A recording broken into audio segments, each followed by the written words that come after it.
आज आम पढ़मु भारतर बुलबुल लिखिछन भगवान महांती। झीलटे थिला कविता लेखार तार भारी मन।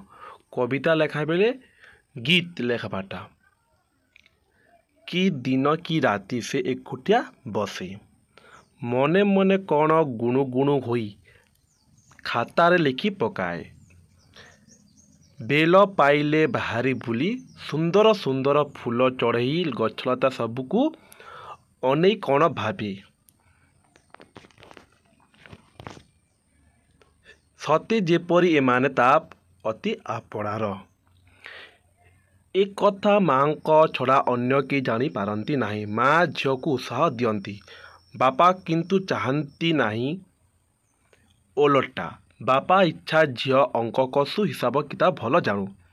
बापर इच्छा क्या थिला झील भल गणित जानबा भल हिसाब किताब जानू बोली बापा इच्छा थिला। थरे बापा झील को केते खंड अंक कषा को देले। कषा बेले हिसाब करवा लगे देले तार बापा। मात्र झीर अंक कषारे मन नाही। अंक कषापी बाध्य कर बापा ताकू गोटे कोठरी भितर रखी बाहर कबाट किली देले। किली बेले कबाट दे देलेन से शिकला दे देलेन। शिकला देवाटा कहसन किली देले। केते समय पर आसी कबाट खोलिले मात्र एक कौन झीलटी अंक न कषि लिखि पकाई गोटे सुंदर कविता। कविताटी लेखाई इंग्राजी भाषा रे।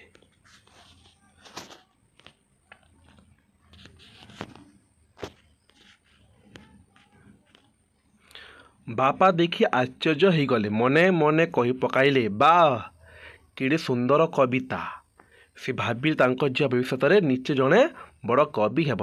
कवि भाव ना करिब या तार बापा भावुचन तार झी देख कर से कविता लिखिथिला जे।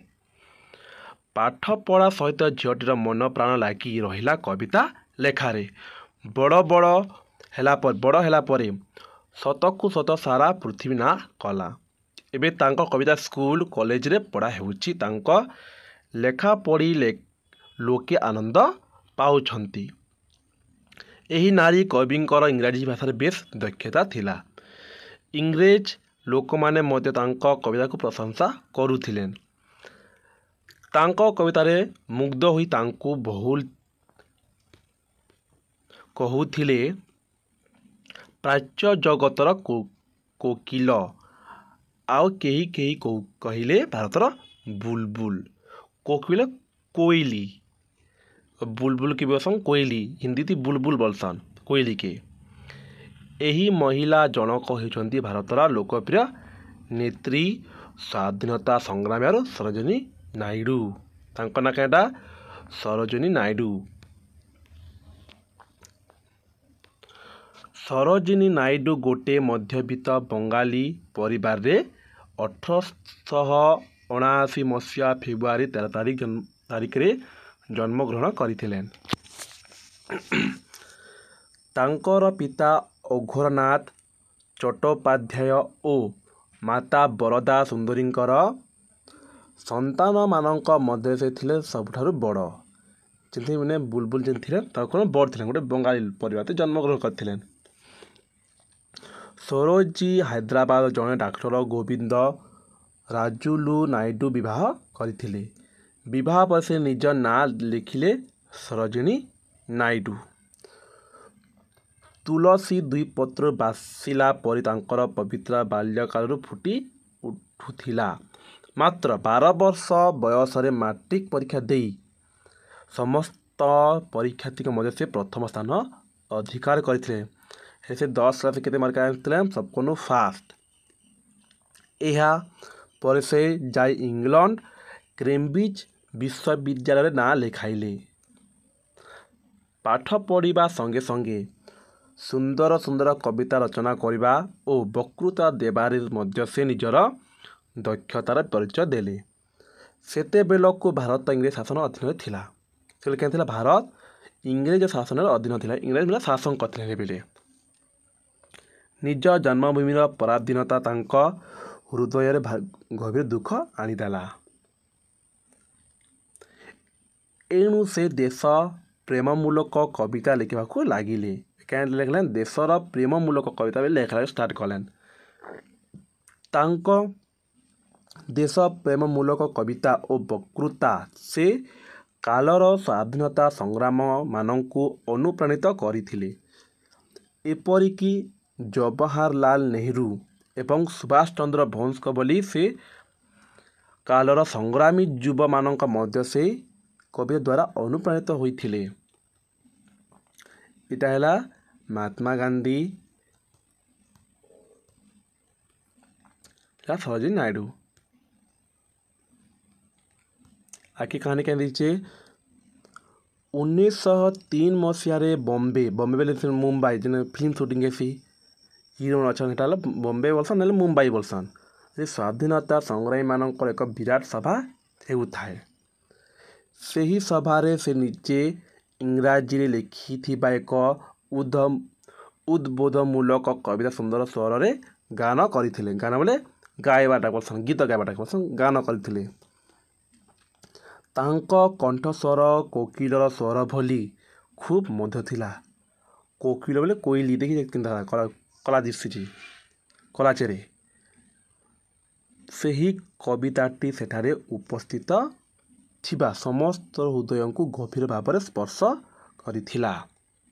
स्पर्श छिबा के सबके भल लगा से कविता से ही कविताटी सेठारे उपस्थित थिबा समस्त हृदय को गभीर भाव में स्पर्श करिथिला। से जेभली सुंदर सुंदर कविता लिखुथिले तांकु सेही भली सुंदर स्वर गान करि पारुथिले। सेथिपाई तांकु कुहा जाउता भारतर बुलबुल। परवर्ती काल रे सरोजिनी नायडू भारतर स्वाधीनता संग्राम सक्रिय भाव में अंश ग्रहण करथिले। 1914 मसीह प्रथम थर से गांधीजी को भेटिले। गांधीजी का नीति आदर्श और सरलता तांकु प्रभावित करिथिला। कवित्व और भल भाषण देवार दक्षता सह राजनीति क्षेत्र में तांकर निपुणता प्रकाशित होइथिला। 1930 मसीहा कथा सेतेबेलकु भारत में जड़े लवण सत्याग्रह चली थाए। 1930 कहीं गोटे भारत में लवण सत्याग्रह चली थिला। गांधीजी सत्याग्रह रे माती थांती। इंग्रेज माने जेतेबेले गांधीजी को गिरफ्त कले सरोजिनी नायडू यही सत्याग्रह नेतृत्व नहीं आंदोलन को चालू रखिले।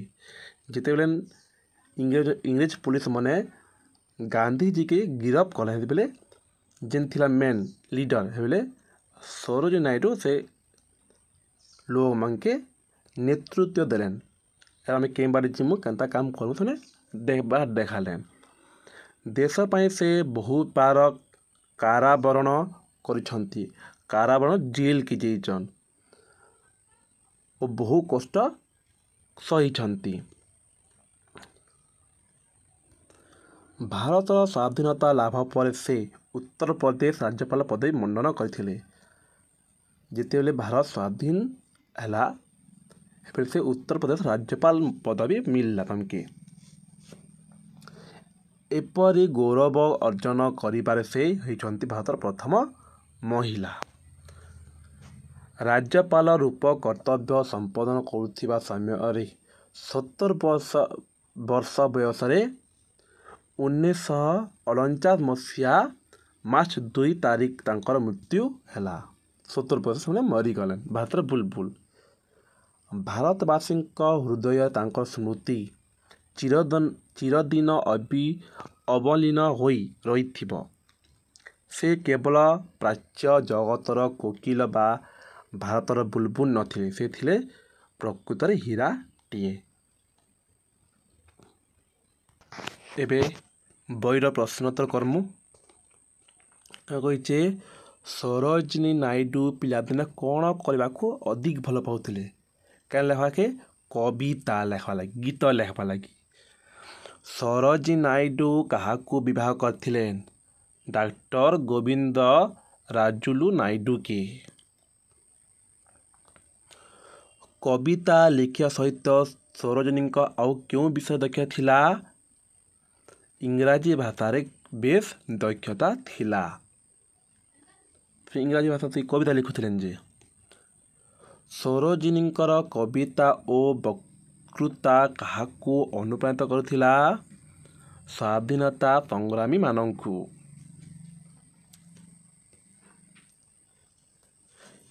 क्यों मसीहारे सरोजिनी मृत्यु होइथिला?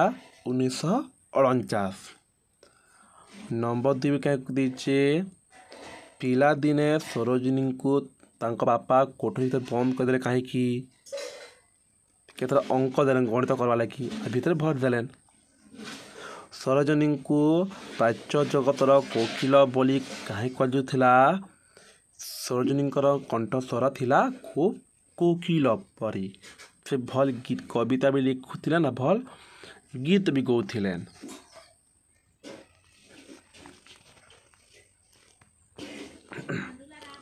सरोजिनी इंग्राजी कविता देखी बाबा कौन भाविथिले? भाविले जे तांको झियो भविष्य निच बड़े कवि गोटे हेबा बोली। ये 3 नंबर दीचे सरल भाषा रे बुझाई लिखिब। कही तुलसी 2 पत्र बासे बड़ मनीष कही जाइछंती तुलसी 2 पत्रु बासे। अर्थात कौनसी पिलार भविष्यतर सुगुण तार पिलाटी दिनरू जना पड़े। बेले तुम जिन छोड़ अछ हे बेरु तुमटा तुम बढ़ले क्या करब जना पड़सी। नारी कवि सरोजिनी नायडू भविष्य जड़े बड़ कवि हेबा तांका पिलादिन जना पड़ुथिला। तुम जानी पास तुम क्या करब बढ़ले से सर्वदा कविता रचना करिबारे मनोनिवेश करुथिले। एकुटिया बसी गुणु गुणु होई खातारे लेखुथिले। से थिले प्राच्य जगतर कोकिल।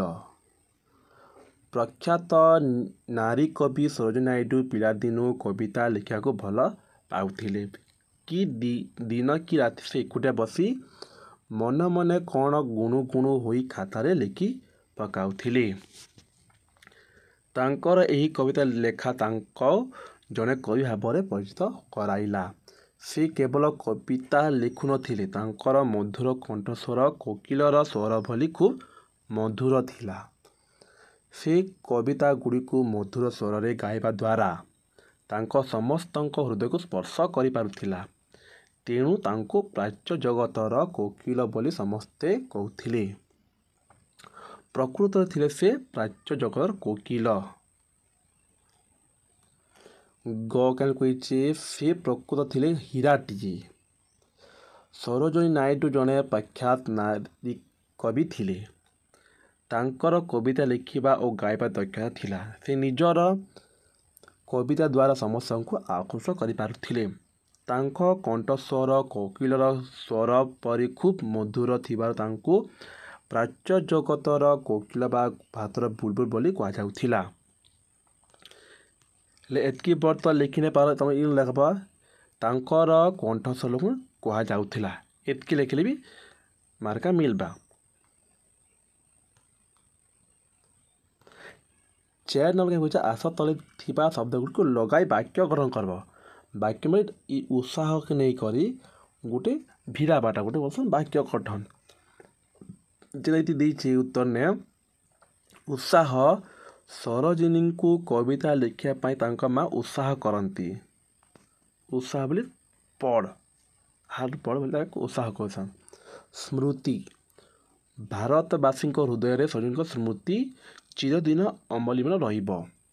प्रतिभा सरोजिनी कवि प्रतिभा समस्त को मुग्ध करुथिला। मुग्ध सबके भल लागुथिला। अमलिन महात्मा गांधी त्याग आम मान हृदय अमलिन रही।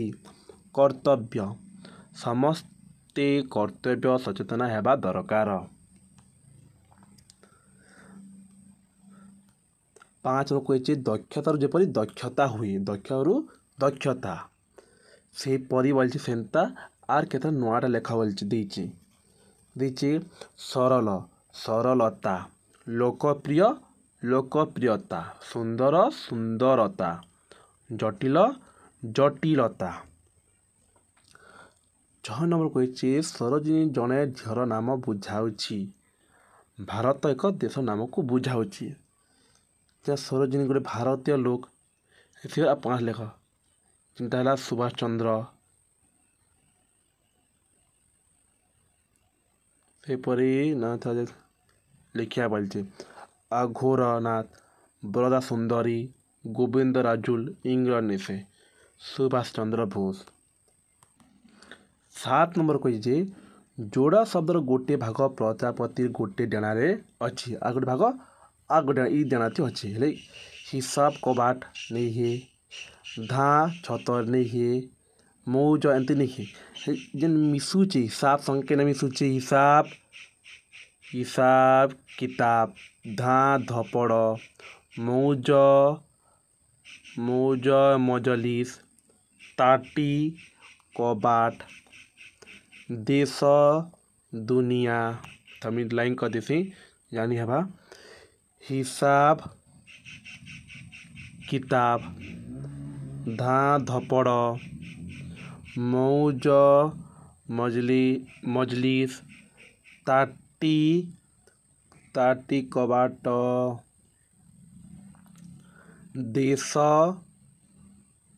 ଦେଶ के दुनिया, चीन छतर। ठीक है, मिसा कल भी उत्तर दीजिए, देखिए देखिए लिखिदेव।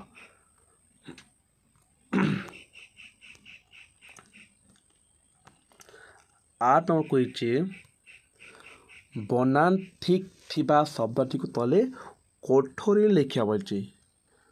ସାହାଯ୍ୟ ଏ ଦୁଇଟା ଭିତରୁ ସାହାଯ୍ୟ କେନ୍ଟା ଠିକ୍ ଅଛି? ଉପରଟା ଯେ ଲେଖି ଦେଖ ର ମାତ୍ରା ଲେଖିଛି ସାହାଯ୍ୟ, ଏ ସାହାଯ୍ୟ। ଅଧିବେଶନ ହେଲେ ଏଇଟା ବା ଅଧିବେଶନ। ପ୍ରଶଂସା ରାଇଟ୍ ପ୍ରଶଂସା ହେଲା ଉପରଟା। ସରୋଜିନୀ ସମାନ ନା ସରୋଜିନୀ ତଳଟା ରାଇଟ୍ ଶବ୍ଦ। 9 ନମ୍ବର କହିଛି ନିମ୍ନୋକ୍ତ ଉତ୍ତର ଗୁଡ଼ିକ ପାଇବା ପାଇଁ ଗୋଟିଏ ଗୋଟିଏ ପ୍ରଶ୍ନ ତିଆରି କର। ହେଲେ ଏଇନା ଉତ୍ତର ଦେଇଛି ନା, ଏ ଉତ୍ତର ପ୍ରଶ୍ନ ବନାମୁ। ଯେନ୍ତା ହେଲା ସରୋଜିନୀଙ୍କ ପିତାଙ୍କ ନାମ ଅଘୋରନାଥ ଚଟ୍ଟୋପାଧ୍ୟାୟ ଥିଲା। ହେଲେ କାହିଁ ଲେଖମୁ ସରୋଜିନୀଙ୍କ ପିତାଙ୍କ ନାମ କ'ଣ ଥିଲା? ଏଇଟା ଥିଲା ବି ଲେଖିଲେ ବି ହେବା। କ'ଣ ଥିଲା?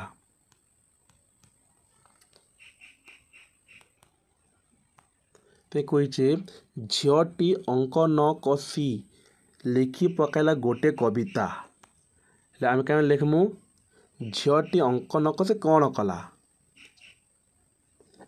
କାହିଁ ଲେଖିଲା କବିତା ଲେଖୁଥିଲା। କି କବିତାଟି ଇଂରେଜୀ ଭାଷା ଲେଖା ହୋଇଥିଲା।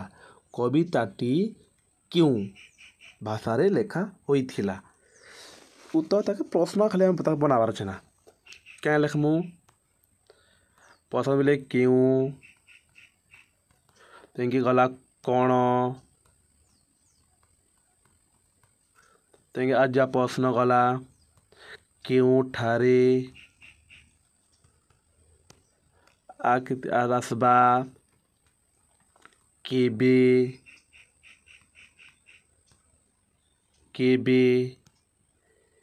ତେଣିକି ଆସ ପ୍ରଶ୍ନ ନାହିଁ କେତେବେଳେ ତେଣିକି ଆସିବା। ଏସବୁ ପ୍ରଶ୍ନ ଆମେ ତାকে ମିଶାମୁ। ଦେଇଛି 1914 ମସିହାରେ ପ୍ରଥମ ଥର ପାଇଁ ସରୋଜିନୀ ନାଇଡୁ ଗାନ୍ଧିଜୀଙ୍କୁ ଭେଟିଲେ। ହେଲେ ପ୍ରଶ୍ନ କେମିତି ହେବା? କେବେ ନେଲେ କେତେ ମସିହା? ଏଥିରେ ଦୁଇଟା ହେବା। କେଉଁ ମସିହା? ଏଇଟା ପ୍ରଶ୍ନ ହେବା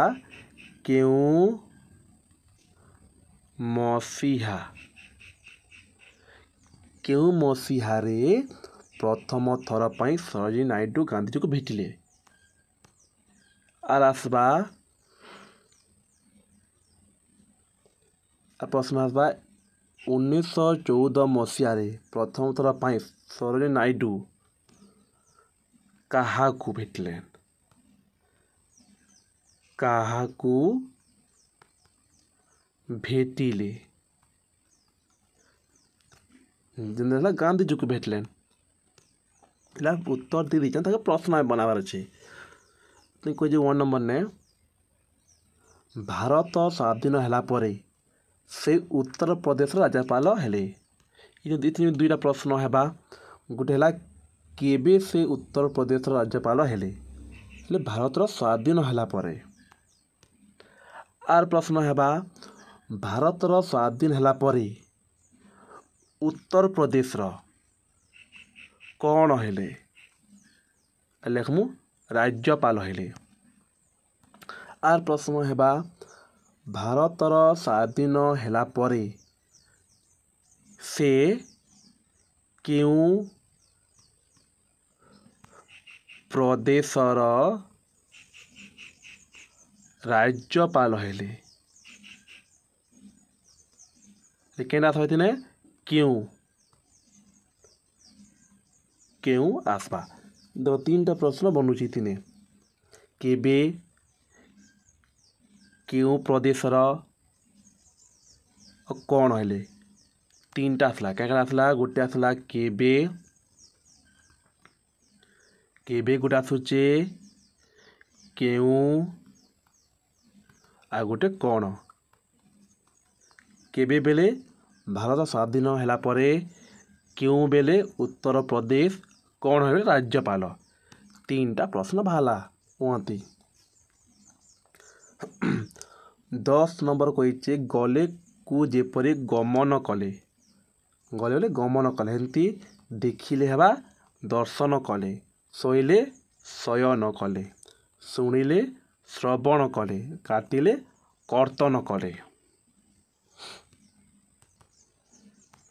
11 नंबर कही मु गली तुम गल से गला मु गली तुम्हें गल से गला कि तुम ठियाच फास्ट कहे मुई गली तुम्हें गल से गला सेपरी कौन है मु खाइली तुम्हें तुम्हें खाइल इति है से खाइला मु बसिली तुम्हें बसिल से बसिला तुम्हें लिखी मु लिखिली अथवा तुम्हें लिखिल